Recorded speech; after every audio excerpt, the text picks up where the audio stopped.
কোন মিথ্যে? মানে কি বলেছিলাম আপনাকে বলুন তো? ম্যাম, আপনার দেশে বাড়ি কোথায়?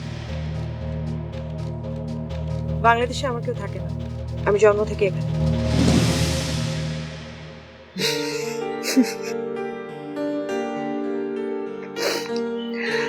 আই এম রিয়েলি সরি, আপনি প্লিজ কিছু মনে করবেন না।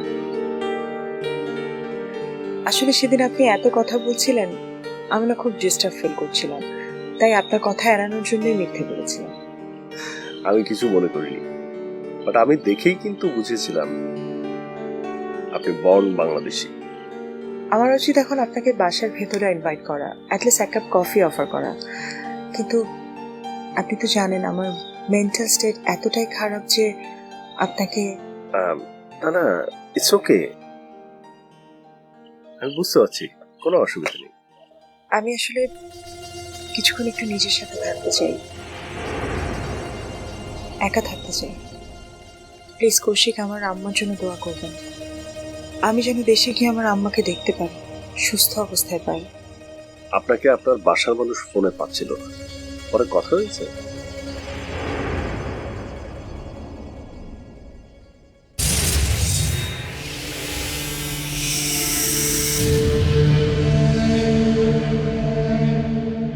ওকে Kaushik, thank you so much.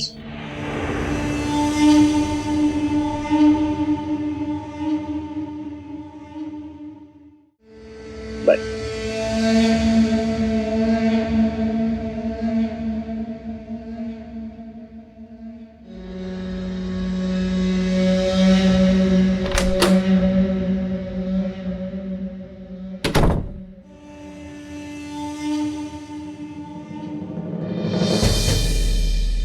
তুমি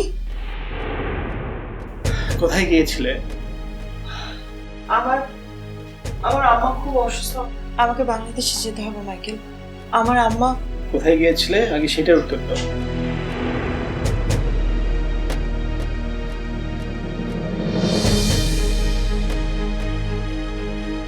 আমি দোদুলের অফিসে গিয়েছিলাম। আচ্ছা, ও এখনো এক্স বয়ফ্রেন্ডের সাথে কানেকশন আছে?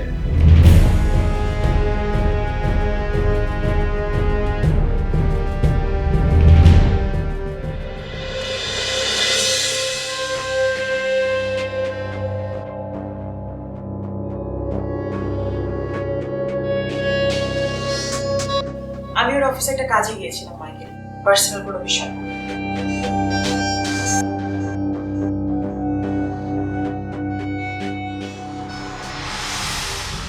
আমার আম্মা। তো এখন কে পৌঁছে দিল? নতুন বয়ফ্রেন্ড নাকি পুরনো? প্লিজ মাইকেল, ফালতু কথা বলো না। আমার আম্মা অনেক অসুস্থ। আমি জানি না আমি যেতে যেতে তাকে ঠিকঠাক মতো পাবো কিনা। আমাকে বাংলাদেশে। বাহ, আমার বউয়ের এতগুলো বয়ফ্রেন্ড, যার ওদের কথা বললে এটা ফালতু হয়ে গেল? মাইকেল, আমার আম্মা অসুস্থ, যে কোনো সময় খারাপ কিছু হতে পারে, আমাকে দেশে যেতে হবে। বেশ, if you want to go then go, but তার আগে ঘরে চলো, এখানে সব কথা শুনবো। প্লিজ মাইকেল, আমি ভীষণ টায়ার্ড। আর একটা কথাও না, আমি ওর হাজব্যান্ড, আমি যা বলি তাই শুনতে হবে। ঘরে আসো।